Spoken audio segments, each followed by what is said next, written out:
खुलुमबाय आं सिबिरानि ब्रह्म आंनि sbbodonews चेनेलाव नोंथांमोनखौ गासैखौबो बरायनाय थाबाय नोंथांमोननि थाखाय आं गोदान मोनसे भिडिअ लानानै फैबावबाय अन्नानै भिडिअखौ जोबजासे नायलांदो यूपीनि सासे गारि फानग्राया अनलाइनाव गारिखौ फाननानै गावनो उनाव खावनानै लांफिनदों यूपी नयडानि मन्नतम टागी 28 बोसोर बैसोनि सासे मानसिया अनलाइनजों गंसे मारुति स्विफ्ट डिजायरखौ जिते यादव मुंनि मानसिनो 2,60,000 राङाव फानहरबायमोन गारिखौ फानहरनाय समाव फानग्राया गारिनि डुप्लिकेट साबि आरो गारिनि माखासे अरिजिनेल फोरमानपत्रफोरखौ गारिनि नाम ट्रेन्सफार जाथ'यैनि थाखाय हरथ'वाखैमोन गारि बायग्राया 2,10,000 रां होनानै गारिखौ लानानै थांबायमोन बिनि उनाव सानसे गारि बिगोमा जिते यादवा गावनि गारिखौ अफिसनि मोखाङाव दोनथ'नानै अफिस सिङाव हाबफैनाय समावनो गारि फानग्राया गारिखौ खावनानै लांफिनदों गारि खावजाखांनायनि उनाव गारि बिगोमाया पुलिस थानायाव एफआईआर हैनायाव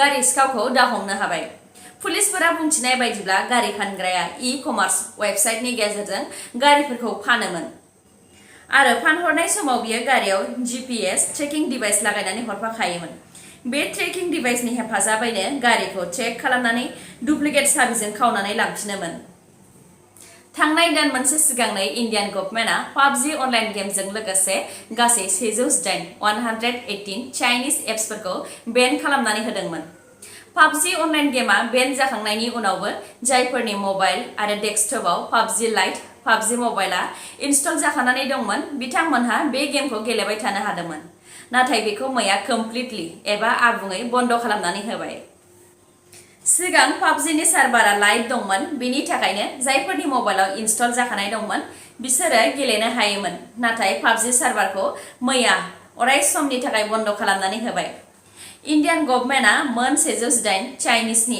एपफोरखौ लादाखआव इन्डियान आर्मी आरो चाइनिज आर्मीफोरनि गेजेराव दावराव जालायखांनायनि उनावनो बेन खालामनानै होदोंमोन जम्मू एन्ड काश्मीरनि कुलगामनि वाइकेपरा ओनसोलाव थांनाय बिस्तिबारावनो बीजेपी राजखान्थि हान्जानि 3 दैदेनगिरिफोरखौ उदखारिफोरा बुथारदोंमोन बे खामानिखौ रेजिमेन्ट फ्रन्ट उदखारि हान्जाया मावदोंमोन होननानै जम्मू एन्ड काश्मीरनि पुलिसआ दा बुंथिबाय बेनि अनगायैबो उदखारिफोरा जम्मू एन्ड काश्मीरनि राजखान्थि हान्जाफोरनि दैदेनगिरिफोरखौ फिन खेबसेबाव गाग्लोबबावगोन होननानै धमकी होदों होननानै पुलिसआ बुंथिदों बुथारजानाय 3 बीजेपी राजखान्थि हान्जानि दैदेनगिरिफोरनि मुङा फिदा हुसैन याटू उमर रशीद बेग आरो उमर रमजान हाजाम बिथांमोनखौ बुथारखांनायनि उनावनो जम्मू एन्ड काश्मीरनि कुपवारा जिल्लानिफ्राय मैया 2 उदखारिखौ एरेस्ट खालामनो हादों जम्मू एन्ड काश्मीरनि पुलिस सीआरपीएफ आरो आर्मीनि जॉइंट ऑपरेशन खालामनायाव बिसोर 2निफ्राय माखासे हाथियार मोननो हादों हमजानाय 2 उदखारिनि मुङा लियाकत आहमेद मीर आरो आकिब रशीद मीर तुर्की आरो ग्रीकनि आइलेन्ड सामसनि गेजेराव मैया 7 मेग्निट्युडनि बांग्रि मावदों बे बांग्रि मावनायाव गासै 4 जिउ खहा जादों आरो 120 जोखोम जादों बेनि अनगायैबो जिउ गोमानाय आरो जोखोम जानायनि अनजिमाया बारायबावनो हागौ बे बांग्रिआव गोबां बिल्डिं बायनायजों लोगोसे गोबां सम्पत्ति खहा जादों खौरांनि बायदिबा बे बांग्रिनि एपि सेन्टारा ग्रीकनि आइलेन्ड सामसनि 13 किल'मिटार गोजानावनो जादों दा बेनि थाखायनो सामस आइलेन्डआव सुनामि जाबावनो हागौ होननानै सांग्रां खालामबाय जेईई मेइन एग्जाम 2020 नि आनजादाव जिरायालासे टपार जानो हानाय नील नक्षत्र दासजों लोगोसे गासै 7खौ आसाम पुलिसआ एरेस्ट खालामखांनायनि उनाव दा गुबै दायनिगिरि कोचिं इन्स्टिट्युटनि बिगोमा गीतानगरनि भार्गव देखाखौ नागिरगासिनो दङ खौरांनि बायदिब्ला बिहा ग्ल'बाल इडुलाइट आरो आर्यान इन मुंनि कोचिं सेन्टारबो दङ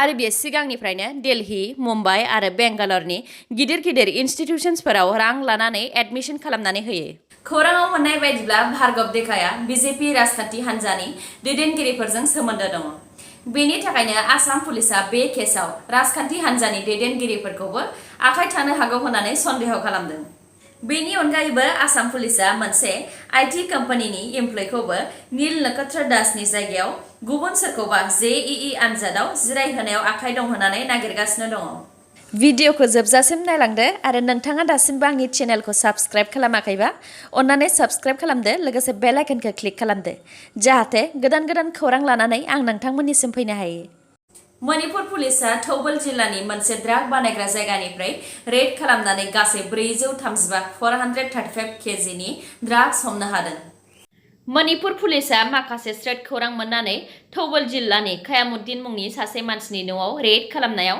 गासै 16 पेकेटनि 435 केजि ब्राउन सुगारखौ हमनो हादों आरो बेजों लोगोसे ड्राग्स बानायग्रा 438 लिटारनि लाव लाव मुवा आरो गोबां जिराद हमनो हादों। ड्राग्स बानायग्रा जायगानि मालिक खयामुद्दिन आरो बिनि बिसिया दा खारखुमानानै दङ। पुलिसफोरा बिसोरखौ हमनो थाखाय नागिरगासिनो दङ। आसाम इन्डास्ट्रियेल डेभेलपमेन्ट कर्परेशननि chief finance controller Om Prakash अग्रवालखौ मैया गुवाहाटी पुलिसनि क्राइम ब्रान्चआ कर्परेशननि गोबां कौटि रांखौ बख'खुमानायनि दायाव एरेस्ट खालामबाय।